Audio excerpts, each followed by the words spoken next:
An Israeli investigation into the killings of 15 Palestinian medics last month by Israeli forces found professional failures, and a deputy commander will be fired. Next to the Gaza emergency vehicles incident, the full findings are available from the IDF and their investigation. I won't repeat all of the findings here, but the bottom line of this incident is that it was a tragic and undesired result of a complex operational situation, as well as some serious faults in the operation of the forces on the ground. The IDF has expressed regret for harm to uninvolved civilians and reaffirmed its commitment to learning from the incident to prevent reoccurrence.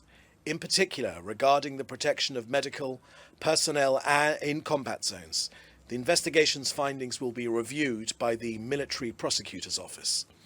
The IDF's Independent General Staff Investigation Mechanism conducted the thorough investigation, and it was based on a field reenactment, video surveillance, soldier interrogations, and intelligence reports. It found that the soldiers acted under pressure in a complex, high-risk environment. The force did not act indiscriminately. Importantly, no evidence was found of execution or desecration of bodies. The investigation found that the forces did not intentionally target medical personnel, but were focused on the immediate threats. You'll be well aware that this is not the first time, by any stretch of the imagination, that Hamas have used medical vehicles as getaway cars to transport weapons and for operational activity. So yes, the investigation found that errors were made in judgment and procedure, but they certainly do reflect Israel's commitment to accountability, even during war. So disciplinary action has been taken against the commander of the brigade, and the deputy commander of the Golani Patrol has been removed from his position due to his role in the incident. At first, Israel claimed that the medics' vehicles did not have emergency signals on, but later retracted that claim after cell phone video was recovered.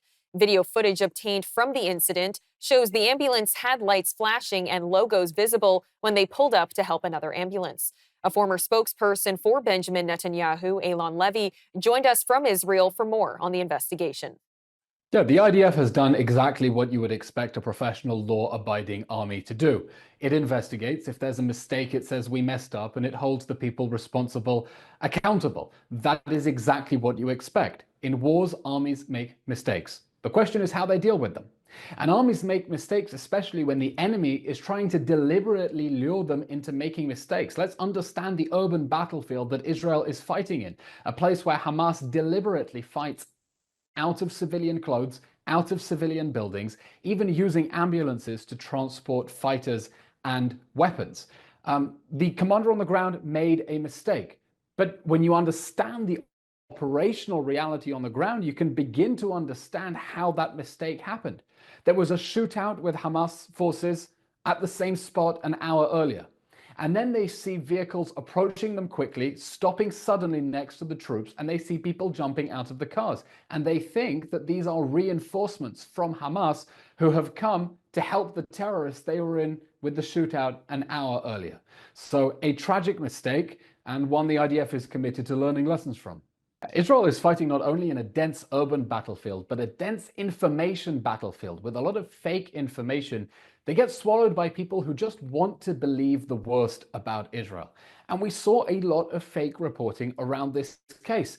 The IDF investigation, for example, found absolutely no evidence that they were executed at close quarters or that they were bound before or after their deaths. That simply never happened. But Israel is dealing with a reality in which Hamas and Palestinians in Gaza know that they can make anything up and people will eagerly swallow it.